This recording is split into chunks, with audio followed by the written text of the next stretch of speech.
Alpha Omega.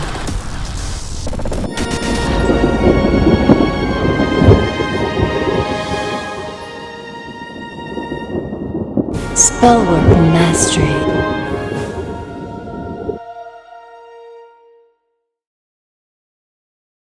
I have a piece of news for you. You're not going to believe this. It's quite shocking, really. You know that you've seen our videos. You know that we provide once a week free magic teaching videos to the public. And we use some of your questions as part of what we do. Also from the Golden Dawn class, we also use some of the footage from there in order to produce these weekly videos. Well, we restream these videos on a bunch of different platforms. Altogether, we've 14 channels right now, I believe. Mm-hmm. So we restream every hour and on the half hour. So it's really easy to find our work. And the thing that really sort of surprises me is the increasing censorship at Facebook. Oh, yeah. It's really starting to get oppressive. It's really, and it's really quite irrational, like an irrational child. I guess they have finally turned on the AI and it's Right. trying to learn now. But check this out. You're not going to run into this if you are just posting on Facebook Mm-hmm. or who knows what else. But the only place we have ran into it is in live stream titles. Could be other video titles too. Don't know.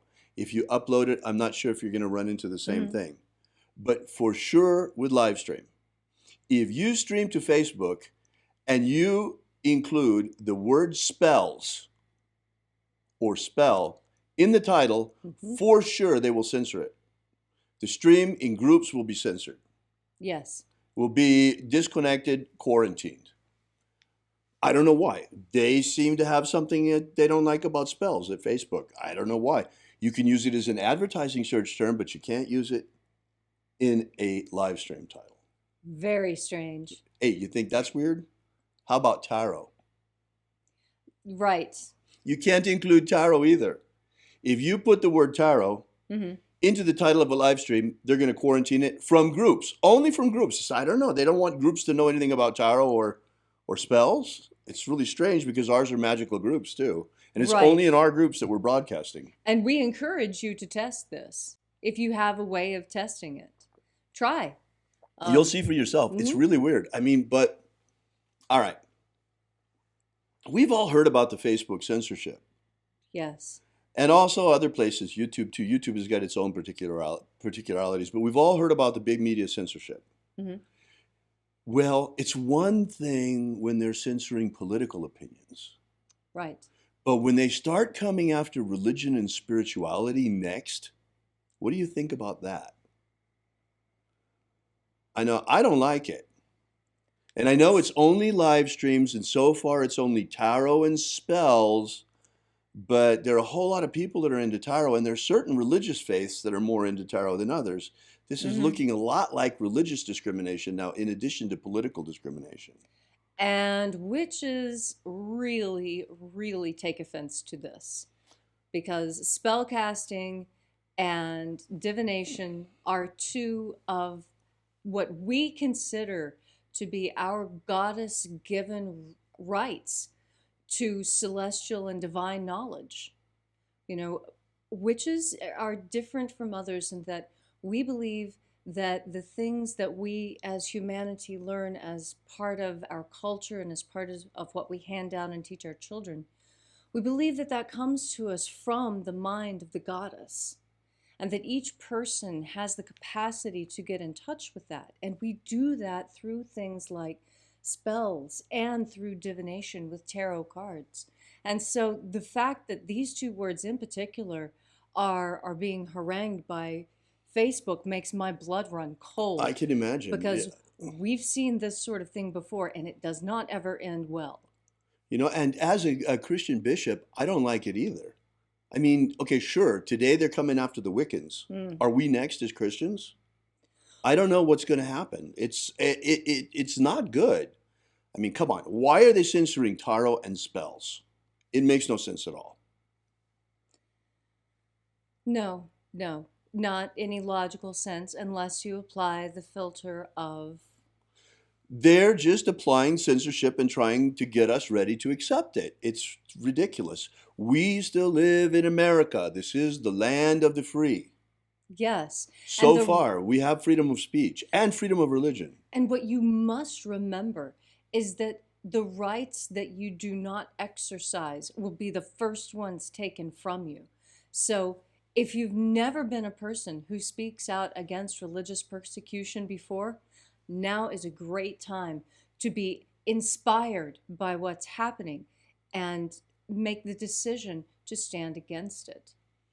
Yeah, this is the time. I mean, we can't accept this. They're getting us used to incremental, more and more creeping totalitarianism. It's boiling the frog. And that's why, we're bringing this to your attention right away. The minute that it starts, it was one thing when they were censoring political opinions. But when they start censoring words having to do with one religious affiliation rather than another, and particularly also as a Christian magician, I'm also very concerned about this because it's targeting the magical community specifically.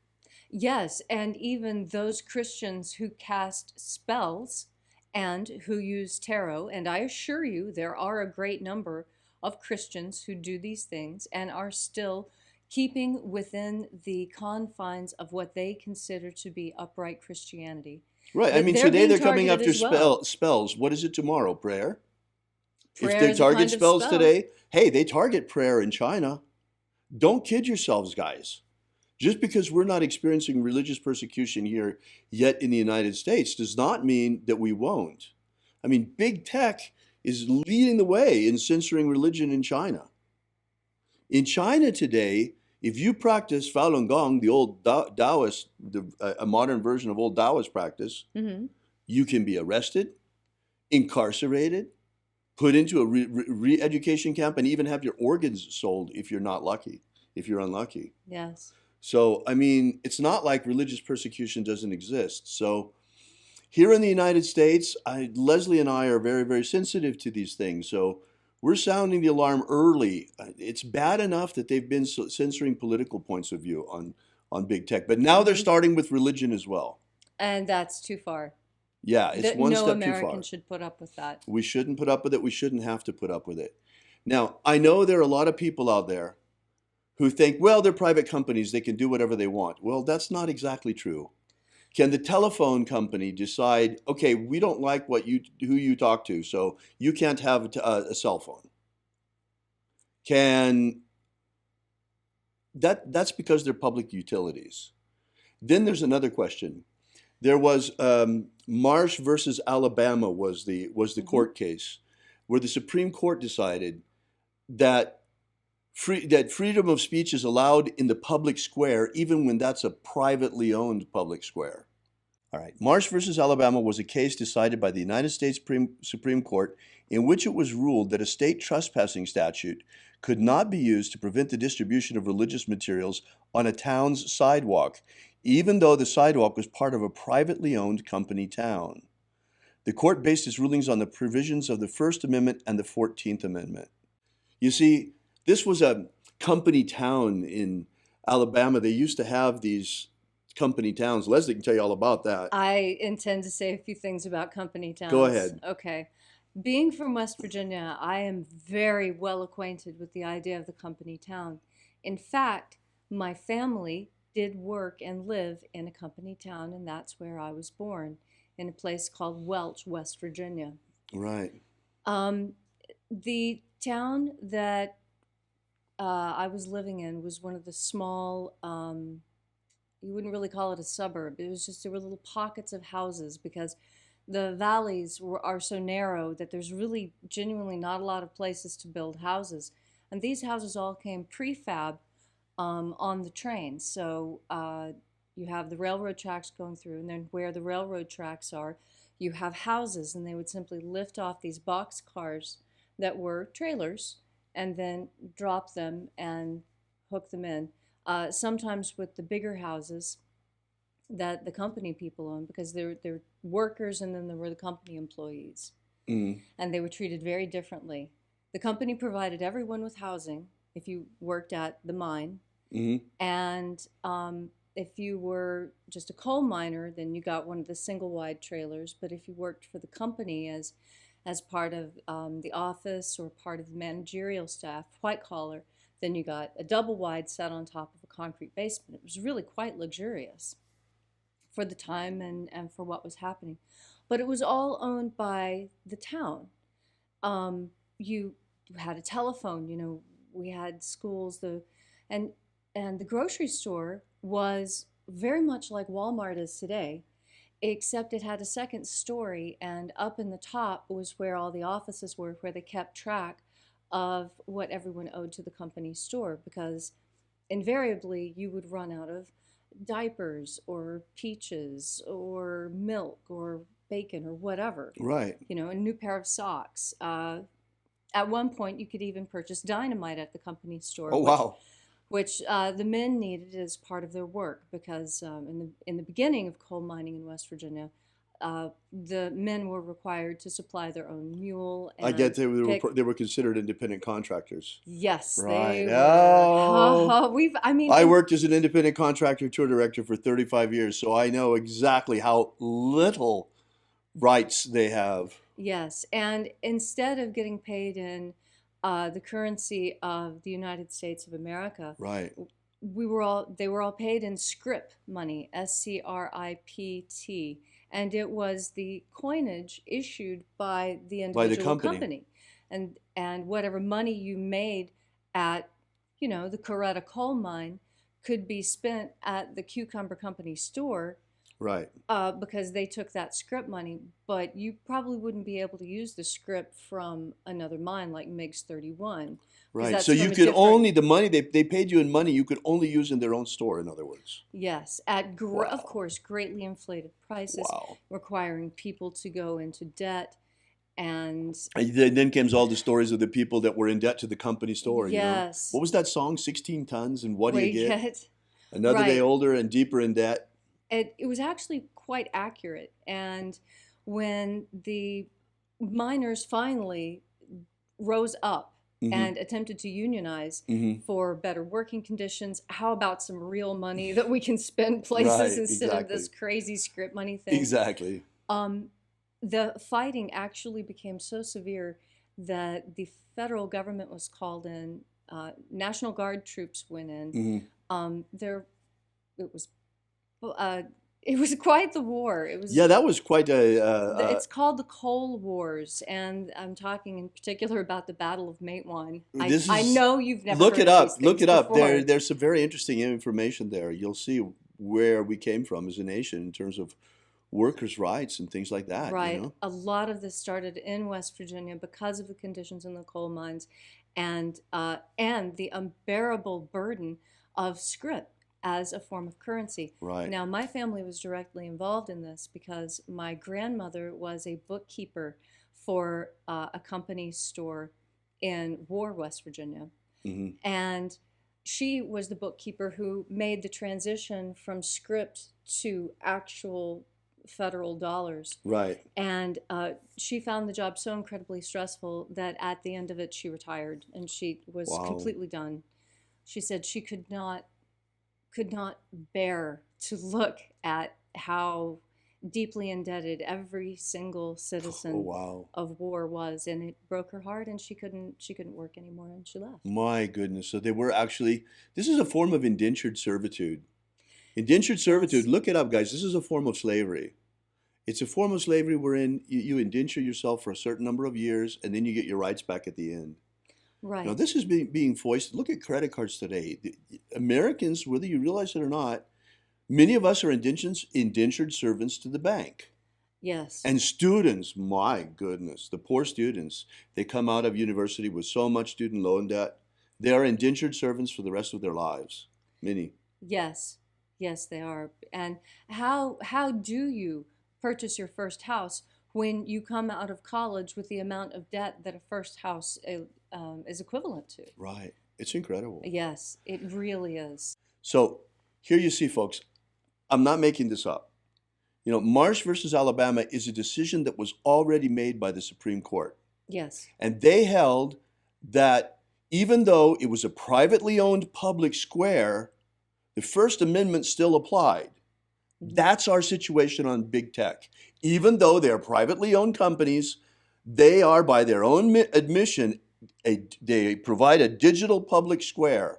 And even though that digital public square is privately owned, that does not mean this is a constitution-free zone. This is nonsense. This needs to be cleared up in the courts. We need to get our rights back. We Americans have freedom of speech. The internet is not a constitution-free zone. We have freedom of religion. The internet is not a religion-free zone. And when people like Facebook start censoring words like tarot and spells in Livestream, they are dangerously close to the edge. Absolutely. Right. So it's time to stand up. Write to your congressman. Ask them what's being done to protect your First Amendment rights on the internet. What's being done to update the Bill of Rights for the digital age. What we need is, perhaps an updated digital Bill of Rights for the 21st century. Yes. So that the Bill of Rights are fully exercised on the internet again. But we really do need to do something about this, because the way this is going, it's not going to end well. Have you ever wanted to gain real magical abilities so you can become the master of your destiny? Do you wish you could get the ancient secret key for free so you can build the life of your dreams? If you've wanted more out of life, to become all that you can be, physically, romantically, financially, spiritually, then you need to take action and get this right now. That's right, and for free, but it won't be available for much longer. So go right now to thescienceofmiracles.com and get started. Achieve the prosperous life you want for yourself. Gain ultimate life mastery.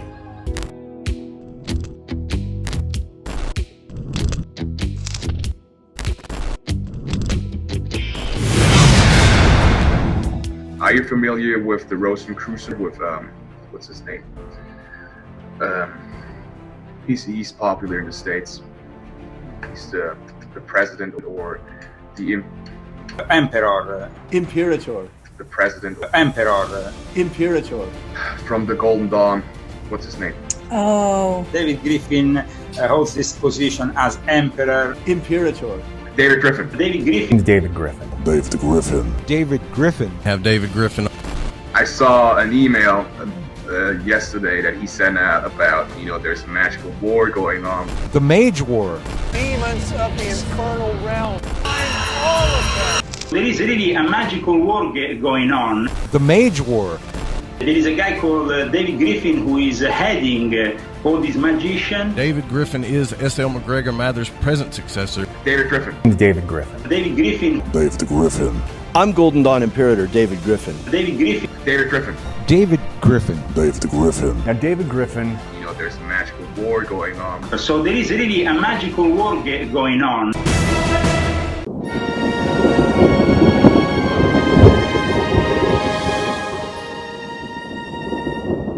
Spellwork Mastery. Alpha Omega.